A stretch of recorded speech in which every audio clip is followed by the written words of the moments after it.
July August গণহত্যার মামলায় আনুষ্ঠানিকভাবে গ্রেপ্তার দেখানো হলো সাবেক ৯ মন্ত্রী, ২ উপদেষ্টা, অবসরপ্রাপ্ত এক বিচারপতি ও সাবেক এক সচিব সহ ১৩ আসামিকে।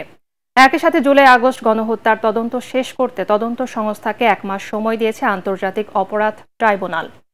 এসব আসামি হলেন ক্ষমতাচ্যুত আওয়ামী লীগ সরকারের সাবেক ৯ মন্ত্রী, ২ উপদেষ্টা, অবসরপ্রাপ্ত এক বিচারপতি ও সাবেক এক সচিব। এর আগে সকালে আসামিদের বিভিন্ন কারাগার থেকে আন্তর্জাতিক অপরাধ ট্রাইব্যুনালে হাজির করা হয়। সাবেক মন্ত্রী আব্দুর রাজ্জাককে ট্রাইব্যুনালে আনার কথা থাকলেও অন্য মামলায় রিমান্ডে থাকায় তাকে হাজির করা হয়নি। সাবেক মন্ত্রী আনিসুল হক, ফারুক খান, দীপু মনি, রাশেদ খান মেনন, হাসানুল হক ইনু, শাহজাহান খান, জুনায়েদ আহমেদ পলক, সালমান এফ রহমান, তৌফিকি ইলাহি, কামাল আহমেদ মজুমদার, গোলাম দস্তগীর গাজী, অবসরপ্রাপ্ত বিচারপতি শামসুদ্দিন চৌধুরী মানিক ও সাবেক স্বরাষ্ট্র সচিব জাহাঙ্গীর আলমের উপস্থিতিতে ট্রাইব্যুনালে শুনানি চলছে।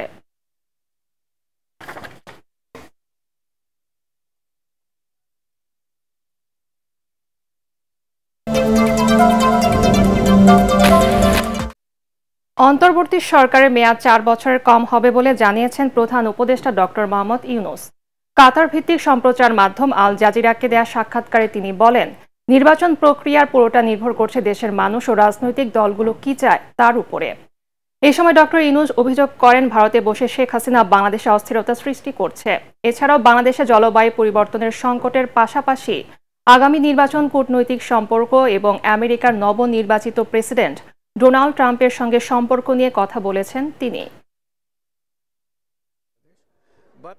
The highlight of the whole government was reform, because the whole student movement is to create a new Bangladesh. Their word is new Bangladesh. New Bangladesh is not going to come through just holding an election. Holding an election is a repetition of the old ways of doing things in politics and so on.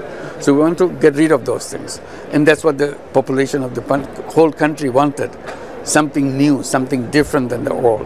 Talking of India, of course, this is where Sheikh Hasina is right now. How does your administration view her being there and the statements and pronouncements that she is making from there? We complained about her doing that because this kind of destabilizes Bangladesh, because she's making speeches calling for movements inside of Bangladesh. This is not going to be helpful for Bangladesh at all. Walton এসিতে installation একদম free. বৈষম্য বিরোধী ছাত্র আন্দোলন চলাকালে যাত্রাবাড়ীতে পুলিশের গুলিতে আহত শিক্ষার্থী কাজল মিয়াকে উন্নত চিকিৎসার জন্য থাইল্যান্ডে পাঠালো সরকার। গতরাতে হযরত শাহজালাল আন্তর্জাতিক বিমানবন্দরে উপস্থিত হয়ে তাকে বিদায় জানান স্বাস্থ্য উপদেষ্টা নূরজাহান বেগম। এ সময় তিনি বলেন, এয়ার অ্যাম্বুলেন্সে করে কাজলকে থাইল্যান্ড পাঠানো হয়। এতে খরচ হয়েছে ৬৪ লাখ টাকা। কাজল সহ এখন পর্যন্ত মোট ৫ জনকে দেশের বাইরে পাঠানো হয়েছে বলেও জানান তিনি। বিস্তারিত মাজহারুল হক মুহাজিরের রিপোর্টে।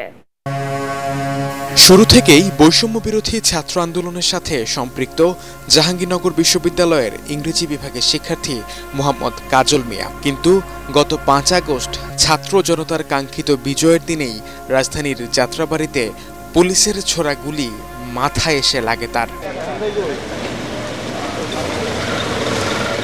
৩ মাস ঢাকার ন্যাশনাল ইনস্টিটিউট অফ নিউরোসায়েন্সেস হাসপাতালে চিকিৎসা চলে কাজলের। গত শনিবার থেকে অবস্থা খারাপ হয় তার উন্নত চিকিৎসার ব্যবস্থা করে স্বাস্থ্য মন্ত্রণালয়। এয়ার অ্যাম্বুলেন্সে করে কাজলকে পাঠানো হয় থাইল্যান্ডের বেসথানি হাসপাতালে।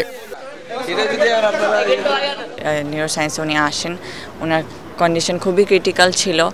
সবাই নিউরোসায়েন্সে যারা ছিল, যারা আমরা সবাই অনেক চেষ্টা করেছে। কন্ডিশনস মানে পুরোপুরি খুবই ক্রিটিক্যাল ছিল। তার ব্রেনের বাম দিকে ম্যাসিভ ড্যামেজ হয়ে গেছে, আর ডান দিক তার প্যারালাইসিস হয়ে গেছে। এখন পাঠানোর উদ্দেশ্য হলো মূলত তাকে বেটার ফিজিওথেরাপি দেওয়া। এ সময় কাজলকে বিদায় জানাতে আসেন স্বাস্থ্য উপদেষ্টা নূরজাহান বেগম। বলেন, সামনে আরও ২০ জনকে উন্নত চিকিৎসার জন্য বিদেশ পাঠানোর পরিকল্পনা আছে। কাজলকে আমরা পাঠালাম এয়ার অ্যাম্বুলেন্সে করে, তার স্ত্রীও তার সাথে গেল। ওর জন্য আমাদের এই আজকে যে এয়ার অ্যাম্বুলেন্সটা পাঠালাম ৬৪ লাখ টাকা শুধু এয়ার অ্যাম্বুলেন্সে দিতে হচ্ছে। আর ব্যাংককে আরও আমাদের এ সময় ৪ জন হবে, 3 জন অলরেডি আছে। পাইপলাইনে আরও ধরেন ২০-২৫ জনের মতন আছে। ৭ জনকে আমরা তার্কিতে পাঠানোর জন্য ঠিক করেছি, তারা তার্কিতে যাবে তাদের চিকিৎসার জন্য। এছাড়া আহত অন্যদের চিকিৎসার জন্য বাইরে থেকে বিশেষজ্ঞ চিকিৎসক আনা হচ্ছে বলেও জানান এই স্বাস্থ্য উপদেষ্টা। মাসহারুল হক মুহাজির, এটিএন বাংলা, ঢাকা।